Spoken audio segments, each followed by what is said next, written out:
Okay, so this is the process that I have been using to turn completely raw fleece, like off the sheep and just shoved in a bag, into completely spun and cleaned yarn. I am sharing this partially as this is a way to do it. Very much there's no one true way of processing fibre and stuff, and you do find your own way through it. So this is me kind of sharing this out to the world for that purpose, but it is also me doing this as a diary because you only shear sheep like in spring, or maybe you do it twice a year for some breeds, I don't know. But I'm doing this now in like spring and summer, and also in slightly a weird headspace, and so I want a record for future me to know what the heck I did and how I use all of these tools that I have accumulated. So to start with, I have given this fleece a bit of a rinse. So this is somewhat not quite like fresh off the sheep. It's got a little bit of the grease taken out of it. When it initially came to me, it looked like upholstery foam in a bag. It was so greasy and nasty, and I've washed off some of the lanolin of that. I did it in the bath.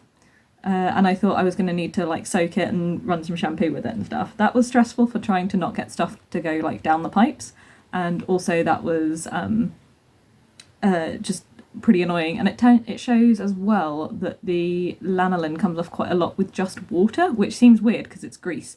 But even just soaking it in the water got loads and loads and loads of like the nastiness off. So my thoughts for the next fleece that I get, because I'm still working on that first fleece, is to one, fibre takes freaking forever to dry, and it's really hard to lay it all out like massively onto something without anything special. So step one is to separate it out into, I think, maybe 4 sections. So I've got stuff that I can put out. I made a drying rack by just putting some wooden battens on some chairs and leaving them in the garden, and that worked really well to make as a drying rack, but it was really difficult to get everything flat, so not the whole fleece of that. I'm going to do it in the garden and spray it with the hose because it was just using cold water because I was super worried about felting. I think I'm overly worried about felting with the kind of rinsing start bits, but I think I'd rather be a little over cautious than under cautious. So I've got a fitted sheet, which is going to act as like a flattish surface with a slight like edge to catch things. I'm going to put that down on the ground and hose it over and let it dry and process it as like 4 separate batches from like fully greasy to slightly rinsed, and that'll get it to this state hopefully. When I've got stuff at this state, and this is the part where I've got like the plastic down, this is a boot liner, so again it's kind of flat with a little bit of an edge to it, and this is so I can process things inside if I want to, either do it outside or over something kind of aprony like this. I'm then doing a process that would probably be done by like wool combs, so I didn't want to buy any. So I went to a charity shop and I got some 50p cutlery that's just forks with long tines, and what I've been doing is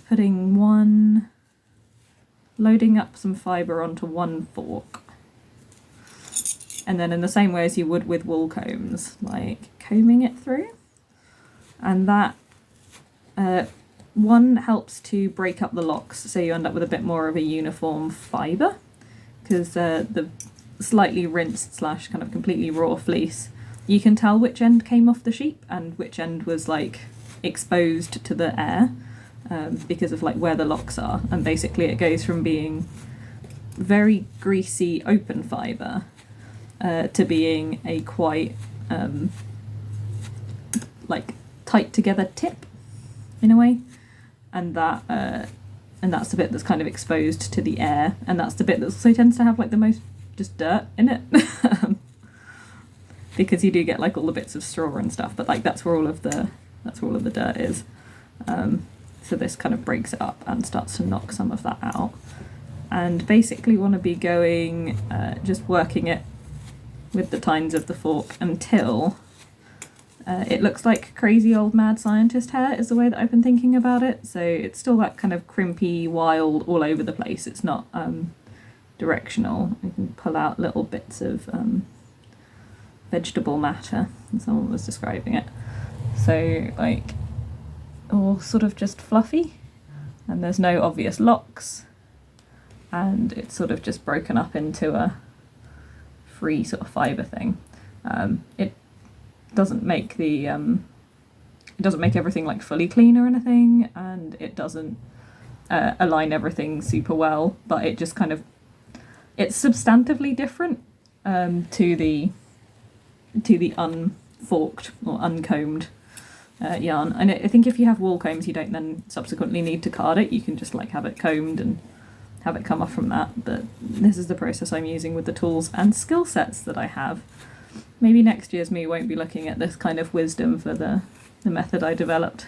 I will be looking at myself as the absolute maniac who was sat there using a pair of forks to lightly fork it up. But who knows? So one little bit of that.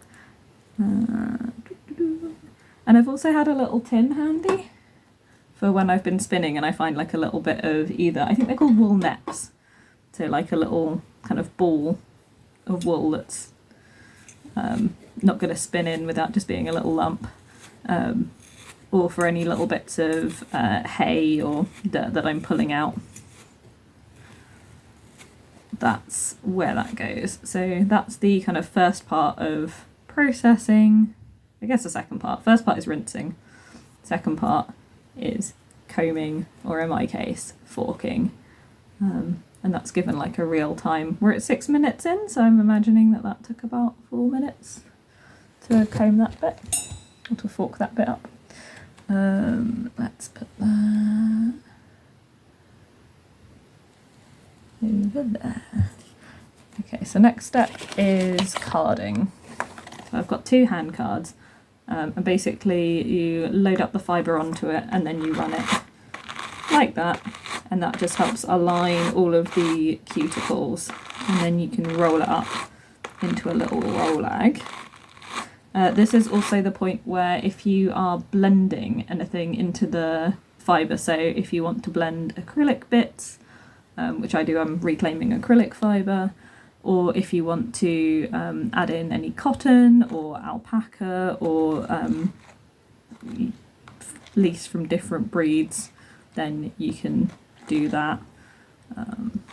Because this was already like carded, I'm just putting that back across.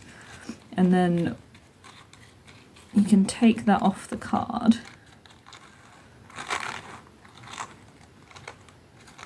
and make a little roll lag. The ways that I've seen people doing it online pretty much is to roll it like that way, and that's what I was doing before. But I quite like having rolling it like that way, to just into like little mini roll Swiss log guy that you can then unroll as you're spinning it. When you've got them ready and you want to move on to the next step, drop spindle. So I've just been doing spinning it on a drop spindle, drafting the fibre out kind of thin, and that's basically what I have been doing. And I've been doing it that if I hold it in my left hand and draft with my right hand, spin away from it. We interrupt this broadcast briefly to yell at the guy walking past, how dare he wear a hat. I agree, he did in fact have it coming. So I've been holding the spindle in my left hand and drafting with my right, and then turning it away from me to create, I think that's a Z twist. My fibre just broke off, but I'll fix that in a bit. And then I can take the next bit of roll lag and put it onto this. And then when I come to plying it, I'm doing it the other way. So wind it up as a single on the spindle, and then wind it off into a centre pull ball. So I usually use the roll tube for it. So you put the end in, wind around the edge, and then you've got the centre and the outside, and then you can ply it. And for plying, I'm just holding the yarn, the single spun yarn in that side, and then I've been turning it away from me in my right hand, so I've been switching hands. That's been the easiest for my brain to work out, and that is then giving me the S twist I think, that way around. If I've got it wrong, it just it's the other way around. So it's twisting one way to single and another way to ply it. Standard spinning stuff, as far as I'm aware.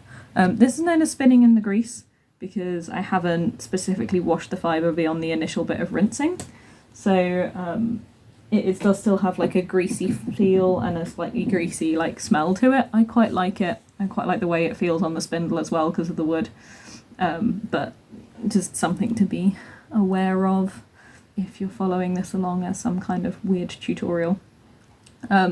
Once it's been plied, I've been just wrapping it around something and then like tying it with itself. So I think generously this is a self-tied skein. I've not really been doing much around like weighing.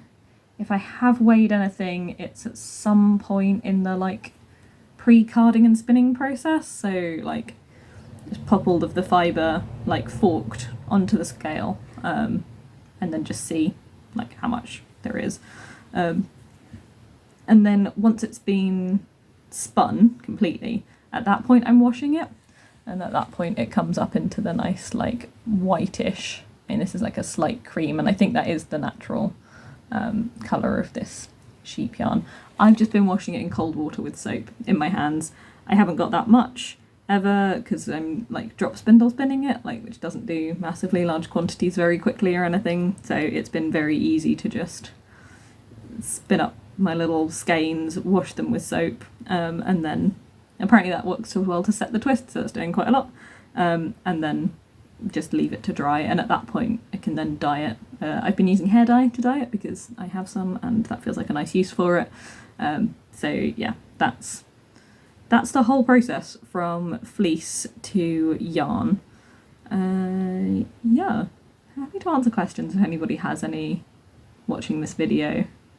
But yeah, like I said, this is also just a diary so I can remember what I was doing, because I feel like I'm in quite a good groove with it at the moment, and I don't want to lose it when I come back to it and I'm looking at stuff going like, what the hell was I doing? Why have I put this away like this, and what does this mean?